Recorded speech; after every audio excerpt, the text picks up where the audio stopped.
On March 18, 2025, the world gained access to a trove of secrets about one of America's most enduring mysteries, the assassination of President John F. Kennedy. The Trump administration oversaw the release of approximately 80,000 pages of documents related to the assassination. This included a significant number of previously redacted files, offering tantalizing glimpses into the events surrounding that fateful day in Dallas. The release sent shockwaves through the research community and reignited public fascination with the case. Many wondered, would these documents finally unlock the truth behind Kennedy's death? The bulk of the newly released material originated from the Central Intelligence Agency, or CIA. This is hardly surprising considering the agency's long and shadowy history in the case. The CIA has been a focal point of suspicion and speculation for decades. Many researchers believe the agency holds the key to understanding the assassination. However, it is important to note that not all the files have been released in their entirety. Some documents remain partially or fully redacted, while others are only accessible in person at the National Archives. This latest document dump follows previous releases under the Biden administration in 2021. This continued declassification process reflects the government's ongoing commitment to transparency. However, many argue that the pace of disclosure is too slow. They suspect that the government continues to withhold crucial information. Despite these concerns, the 2025 release represents a significant development in the ongoing quest for answers in the JFK assassination. The sheer volume of material provides researchers and historians with ample opportunity to delve deeper into this historical puzzle. The release has been met with a mix of excitement and frustration. Researchers and academics welcomed the opportunity to examine the documents. They hoped to find new insights into the assassination and the events leading up to it. However, many expressed disappointment that the release did not offer any conclusive evidence to support alternative theories about Kennedy's death. Despite the lack of a smoking gun, the 2025 document release has undoubtedly added fuel to the fire of one of America's most enduring mysteries. Among the many intriguing details to emerge from the newly released documents is the story of Gary Underhill. Underhill was a former CIA agent who, just one day after Kennedy's assassination, confided a chilling secret to his friends. He claimed that a small clique within the CIA was responsible for the president's death. Underhill, visibly shaken and fearful for his own life, believed that this rogue group operated outside the bounds of the law. He suggested they were involved in various illegal activities, including gun running and narcotics trafficking. According to Underhill, President Kennedy had become aware of this rogue group and their illicit operations. He planned to expose them, a move that would have undoubtedly shaken the CIA to its core. Underhill's friends, sworn to secrecy, dismissed his claims as paranoia. They believed he was grappling with the trauma of the assassination. However, Underhill's story took a tragic turn just 6 months later. He was found dead in his apartment from a gunshot wound to the left side of his head. The authorities ruled Underhill's death a suicide. However, there was one glaring inconsistency. Underhill was right-handed. This discrepancy, combined with his earlier claims about a CIA conspiracy, cast a long shadow over the circumstances of his death. Was Underhill's death a tragic coincidence?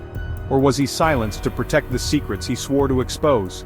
The newly released files do not provide definitive answers to these questions.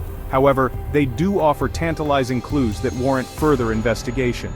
Underhill's story, though shrouded in mystery, serves as a stark reminder of the dangerous undercurrents that coursed through the Cold War era. It also highlights the inherent risks faced by those who dared to challenge the CIA's power and secrecy.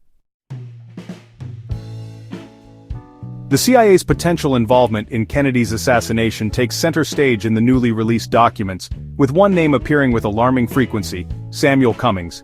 Cummings was a notorious arms dealer and the founder of Interarms, a global weapons company with a reputation for supplying arms to both sides of various conflicts. The documents reveal a startling truth. The CIA secretly owned Interarms before Cummings officially purchased the company in 1958. This revelation contradicts previously accepted information and strengthens the link between the CIA and the alleged assassination weapon. The type of rifle used to kill Kennedy, an Italian-made Mannlicher Carcano, was readily available through Interarms' vast network. While the Warren Commission concluded that Lee Harvey Oswald acted alone in assassinating President Kennedy, the revelation of the CIA's ownership of Interarms casts a dark cloud of doubt over that conclusion. The CIA's clandestine ownership of inner arms raises several troubling questions. Why would a U.S. intelligence agency secretly own a company that profited from selling weapons globally?